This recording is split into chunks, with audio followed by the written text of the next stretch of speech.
Ciao ragazzi, sono Ribart. Oggi vi faccio vedere come passare un cavo freno all'interno di un telaio. Qui abbiamo una bicicletta classica con il passaggio del cavo freno all'interno del telaio con l'uscita sotto qui e il cavo va al freno posteriore classico. Col tempo la leva si può bloccare perché all'interno si crea della ruggine e quindi il cavo e la guaina devono essere sostituiti. In molti di voi mi avete chiesto come passare un cavo freno all'interno del tubo telaio perché una volta sfilato è difficile far uscire il cavo nel piccolo foro che troviamo sotto il telaio. Quindi adesso vi farò vedere un sistema semplice che possiamo fare tutti per passare il cavo freno all'interno del telaio. Tagliamo il cavo con delle trunchesi nella parte superiore del cavo vicino al telaio, così.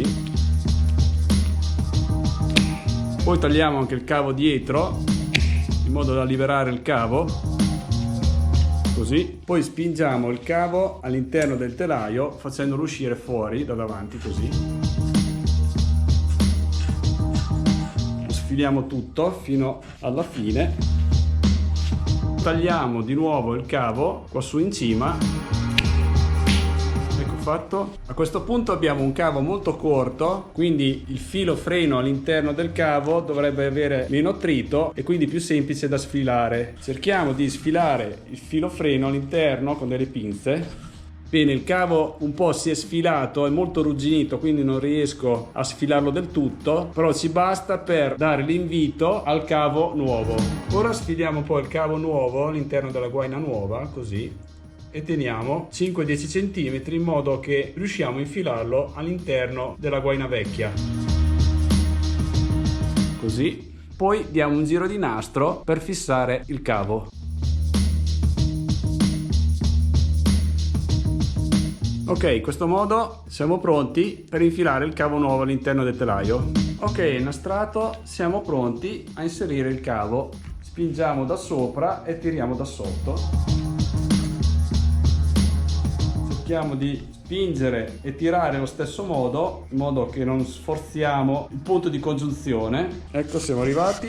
Continuo a spingere, tiriamo via il cavo vecchio, infiliamo il cavo nuovo all'interno della leva. Ok, una volta infilato il cavo all'interno della leva freno, ricordatevi di mettere il terminale del cavo in battuta, così. Ora manca solo da infilare la guaina. Inserisco il cavo all'interno della pinza freno, così.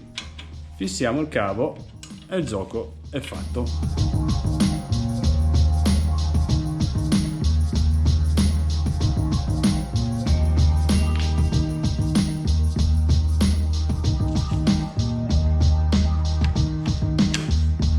Bene, spero di esservi stato d'aiuto anche in questo video. Se volete iscrivervi al mio nuovo canale dedicato ai corsi mountain bike, qui in alto potete trovare il nuovo canale, mentre qui in basso potete trovare dove iscrivervi a Bici Fai da Te. Ciao a tutti!